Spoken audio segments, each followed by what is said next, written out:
Barchaga salom. Bugun podpischiklarim 52 ta bo'lganini воздушный plastilинda yasab, buni nishonlaymiz. Chunki menga shirinlik mumkin emas. Ko'k rang olamiz. Bugun o'zimni blogimni boshlaganimni ikkinchi haftasiga o'tdi. Haftalik natijamni profildan ko'rishingiz mumkin.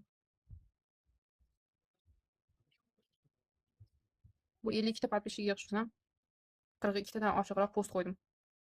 To'g'ri, kimdir buni kam deyishi mumkin. Lekin bu meni tinimsiz bo'lgan mehnatim, haqqimga bo'lgan ideyalar. Bu ideyalarni topish men uchun oson bo'lmadi. Ideya yaratish juda ham qiyin bo'ldi. Ayniqsa uni topish.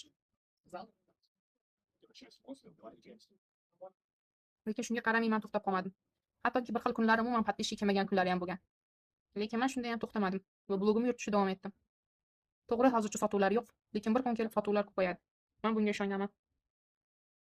Va blogimni davom ettiraman. Xudo xolasa 50 mingta bo'lish ham nasib.